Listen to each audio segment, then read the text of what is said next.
Hi అండి, welcome to ఐశ్వర్యస్ kitchen. ఈరోజు ఎగ్స్తో ఒక హెల్తీ రెసిపీ మీకు చేసి చూపిస్తాను. చాలా సింపుల్ అండ్ టేస్టీగా చాలా బాగుంటుందండి. మీరు కూడా ఒకసారి ఇలా ట్రై చేసి పిల్లలకైతే పెట్టండి, చాలా ఇష్టంగా తింటారు.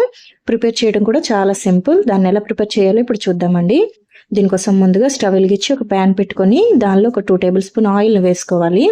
ఇలా ఆయిల్ వేసుకున్న తర్వాత ఒక 1/2 టేబుల్ స్పూన్ జీలకర్ర, అలాగే 1/4 టీ స్పూన్ ఆవాలను వేసుకోవాలి. వేసుకొని ఒక 2 పచ్చిమిర్చిని సన్నగా తరిగి వేసుకోవాలండి. అలాగే కొద్దిగా కరివేపాకును కూడా వేసుకొని సన్నగా తరిగిన ఉల్లిపాయ ముక్కలు 1 కప్పు వేసుకున్నానండి. ఇలా వీటన్నిటిని కూడా కాస్త దోరగా వేయించుకోవాలి హై ఫ్లేమ్లో. ఇలా వీడియోలో చూపిస్తున్న విధంగా ఫ్రై చేసుకున్న తర్వాత దీనిలో ఒక 2 ఎండుమిర్చిని కట్ చేసి వేసుకోవాలండి. ఇలా ఎండుమిర్చి కూడా వేసుకున్న తర్వాత కాస్త ఫ్రై చేసుకోవాలి. ఇలా ఫ్రై అయిన తర్వాత దీనిలో 1 కప్పు పాలకూర అండి. పాలకూరని సన్నగా తరిగి ఇలా వేసుకోవాలి. నేను 1 కట్ట వేసుకున్నానండి పాలకూర. ఇలా వేసుకొని ఫ్లేమ్ని మీడియంలో పెట్టుకొని పచ్చివాసన పోయేదాకా పాలకూరని వేయించుకోవాలండి. ఇలా మనకి ఒక 3 to 4 మినిట్స్లో మనకి పాలకూర అనేది ఇలా ఫ్రై అయిపోతుంది. ఇలా ఫ్రై అయిన తర్వాత దీనిలో ఒక 4 గుడ్లని ఇలా పగలగొట్టుకొని వేసుకోవాలి.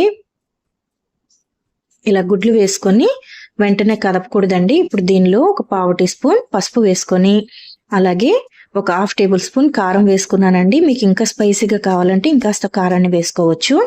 అలాగే ఉప్పు కూడా రుచికి సరిపడా వేసుకోవాలండి. వేసుకొని వీటిని అలాగే వదిలేయాలండి 1 or 2 మినిట్స్. 1 or 2 మినిట్స్ తర్వాత గరిటె పెట్టి కదుపుకోవాలండి. అలా అయితే ఈ గుడ్లు కైమా అనేది చాలా బాగా వస్తుందండి. ఇలా వేసిన వెంటనే తిప్పేస్తే చూడటానికి అంత బాగుండదు. అందుకని ఒక 2 మినిట్స్ తర్వాత ఇలా గరిటెతో కలుపుకుంటూ ఉండాలండి. ఫ్లేమ్ని మీడియం ఫ్లేమ్లో పెట్టుకోవాలి. హై ఫ్లేమ్లో పెడితే మాడిపోతుందండి. ఆ పచ్చివాసన అనేది పోదు.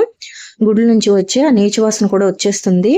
అందుకని ఇలా ఫ్లేమ్ని మీడియంలో పెట్టుకుంటూ ఇలా కలుపుకుంటూ ఫ్రై చేసుకోవాలండి. ఇలా మనకి ఒక 3 to 4 మినిట్స్ ఫ్రై చేసుకుంటే సరిపోతుంది.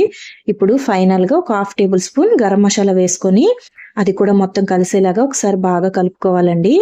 ఇలా బాగా కలుపుకొని ఫ్లేమ్ని లో ఫ్లేమ్లో పెట్టుకొని ఒక 1 మినిట్ ఫ్రై చేసుకుంటే సరిపోతుందండి. ఇంతే అండి, చాలా సింపుల్ అండి. అలాగే టేస్ట్ కూడా చాలా బాగుంటుంది. ఇలా స్టవ్ ఆఫ్ చేసేసి రైస్తో కానీ లేదంటే చపాతీ, పుల్కా, రోటీస్ దేంతో అయినా సరే పర్ఫెక్ట్ కాంబినేషన్ అండి. చాలా బాగుంటుంది. ఆకుకూరల పిల్లలకి పెట్టినా సరే తినటానికి అంతగా ఇష్టపడరండి. అందుకని ఈ విధంగా ఒకసారి ట్రై చేయండి. అసలు దీనిలో ఆకుకూర వేసినట్టు కూడా పిల్లలకి తెలియదండి, అంత బాగుంటుంది. అలాగే హెల్దీ కూడా. పాలకూర ఎక్కువ తీసుకోవటం వల్ల హెయిర్కి చాలా మంచిది, హెల్త్ కూడా చాలా మంచిదండి. ఇప్పుడిప్పుడే వంట నేర్చుకున్న వాళ్ళైతే ఈజీగా ప్రిపేర్ చేసుకోవచ్చండి. మీరు కూడా ఒకసారి ట్రై చేసి ఎలా వచ్చిందో కామెంట్ చేయండి. ఈ వీడియో మీకు నచ్చినట్టయితే వీడియోని మీ ఫ్రెండ్స్ అండ్ ఫ్యామిలీకి షేర్ చేయండి. అలాగే ఛానల్ని కూడా సబ్స్క్రైబ్ చేసుకోండి.